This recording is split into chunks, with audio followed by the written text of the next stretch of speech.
இன்னைக்கு மதுரை சமையல்ல நம்ம ஒரு ஈஸியான ரெசிபி பார்க்க போறோம். சப்பாத்திக்கு எக் கிரேவி. அதுக்கு வந்து எக் எல்லாம் பாயில் பண்ணி ஸ்லிட் பண்ணி வச்சிருக்கேன். டொமேட்டோ, ரா டொமேட்டோ, அதை நம்ம வந்து பாயில்லாம் பண்ணாம ரா டொமேட்டோ வந்து ஒரு 2 டொமேட்டோ வந்து நல்லா மிக்சியில் போட்டு அடிச்சு வச்சிருக்கேன். 2 ஆனியன், அதுவும் வந்து பச்சையா மிக்சியில் போட்டு அடிச்சு வச்சிருக்கேன்.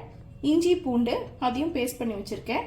இது வந்து கோகனட்டும் கசகசாவும் ஊற வச்சு, கசகசா ஒரு 10 to 15 minutes வார்ம் வாட்டரில் ஊற வச்சு ஒரு 4-5 சில்லு தேங்காய் வச்சு அதுவும் அரைச்சி வச்சுருக்கேன். அப்புறம் இது வந்து நமக்கு தேவையான ஸ்பைசஸ்ஸு. வாங்க எப்படி செய்யலான்னு பார்க்கலாம். அதுக்கு ஆயில், நம்ம வந்து பேனில் ஆயில் ஹீட் பண்ணிவிட்டு ஃபஸ்ட்டு மிளகாப்பொடி, பெப்பர், மஞ்சள் பொடி, சால்ட். நான் இதுக்கு முன்னாடி போடணும். இப்போ இதில் நம்ம எக்கை வந்து ஃப்ரை பண்ணி எடுத்துக்கலாம். சில்லி பவுடர் அதெல்லாம் வந்து உங்களோட ஸ்பைஸ் லெவலுக்கு ஏற்ற மாதிரி போட்டுக்கோங்க. நான் ஒரு half டீஸ்பூன் மட்டும் போட்டுக்கிறேன். ஏன்னா கிரேவிலையும் நம்ம சேர்ப்போன்றதுனால ஒரு half டீஸ்பூன் போட்டுக்கிறேன். இது நல்லா லேசாக ஃப்ரை ஆகட்டும். இதை நீங்கள் வந்து ஸ்லிப் பண்ணி தான், இந்த மாதிரி ஹாஃபாக ஓப்பன் பண்ணி தான் போடணும்னு இல்லை. நீங்கள் வந்து ஃபுல் எக்காகவே வந்து ஸ்லிப் கூட பண்ணிக்கலாம். இது பேச்சுலர்ஸ்க்கு ரொம்ப ஈஸியாக இருக்கும். பிகினர் குக் பண்ண ஸ்டார்ட் பண்ணியிருக்கீங்க அப்படின்னா உங்களுக்கு இது வந்துட்டு டக்குன்னு உங்களுக்கு செய்யறதுக்கு ஈஸியாக இருக்கும். ஸோ அது ஒரு லைட்டாக ஃப்ரை ஆகட்டும். இது லைட்டாக பச்சை வாசனை போனதுக்கப்புறம் ஆனியன் பேஸ்ட் போட்டுக்கலாம்.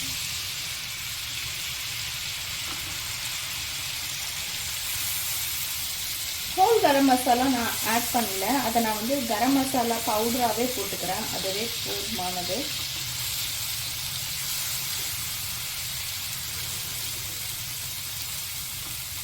இது கொஞ்சம் நேரம் வந்துட்டு நல்லா ஃப்ரை ஆகிட்டோம்.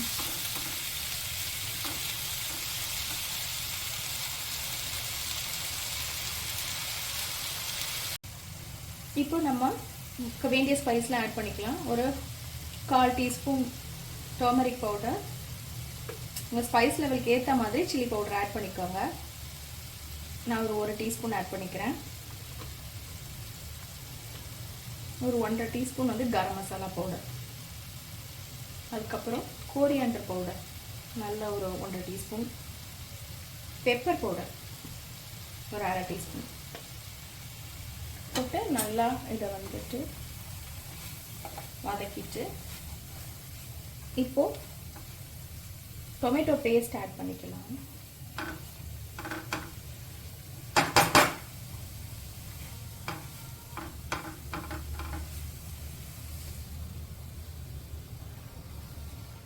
இது நல்லா இப்போ வதங்கி வரட்டும். இது கூடவே கொஞ்சம் தண்ணியும் சேர்த்துக்கோங்க. இல்லை சும்மா ஒரு 2 டேபிள் ஸ்பூன் மட்டும் நம்ம வந்து தண்ணி ஊற்றிக்கலாம்.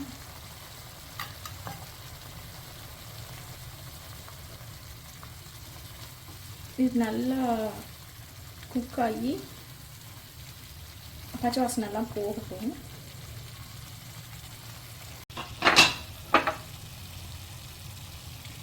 இப்போ இந்த மாதிரி நல்லா ஆயில் செப்பரேட் ஆகி வந்துருச்சு. நல்ல பபிள்ஸாக இந்த மாதிரி வரணும். அதுக்கப்புறம் உங்களுக்கு வந்து கிரேவி கம்மியாக போதும் அப்படின்னா நீங்கள் வந்து இப்போவே இந்த எக்கை வந்து இதில் வச்சு கொஞ்சம் நேரம் அதை அப்படியே அந்த ஹீட்லேயே இருக்க வைக்கலாம். இல்லை கொஞ்சம் கிரேவி அதிகமாக வேணும் அப்படின்ற பட்சத்தில் மட்டும் நீங்கள் வந்து இந்த கோகனட் பேஸ்ட் வந்து ஆட் பண்ணிக்கலாம். எனக்கு வந்து கொஞ்சம் கிரேவி கூட வேணுன்றதுனால இன்னும் வந்து ஸ்மூத்தாகவும் இருக்கும். அந்த ஃப்ளேவர் வந்து அடிக்காமல் கொஞ்சம் ஸ்மூத்தாகவும் இருக்கும். தேங்காய் பேஸ்ட் ஆட் பண்ணுறதுனால இன்னும் கொஞ்சம் தண்ணி ஆட் பண்ணிக்கிறேன்.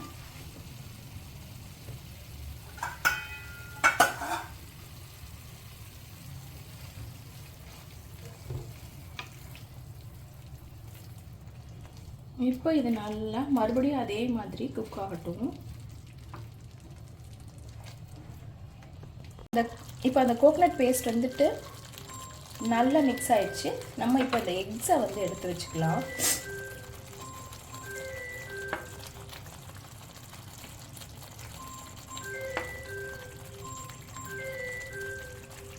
கொஞ்சம் நல்லா அது வந்து கொஞ்ச நேரம் ஒரு 1 minute இருக்கட்டும்.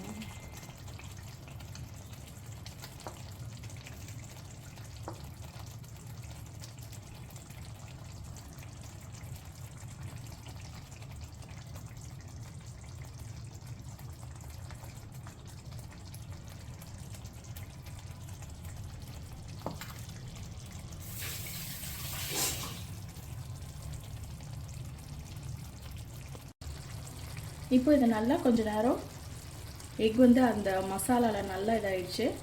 இப்போ இந்த கொத்தமல்லி போட்டு அந்த அந்த வாசனை அதில் இறங்கட்டும்.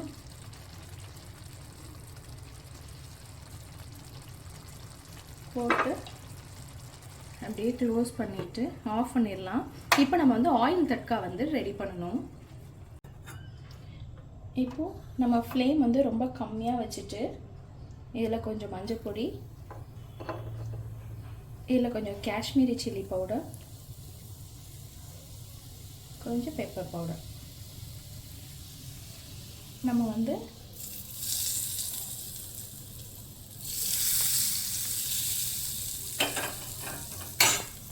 இதில் ஆட் பண்ணிக்கலாம். அதுக்கப்புறம்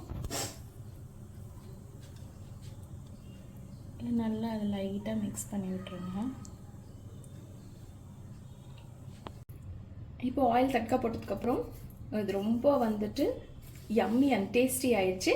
ரொம்ப சிம்பிளான எக் கிரேவி சப்பாத்திக்கு, நீங்கள் கீ ரைஸ்க்கு கூட இது வந்து ரொம்ப நல்லாயிருக்கும். கண்டிப்பாக ட்ரை பண்ணி பாருங்கள். பாய்.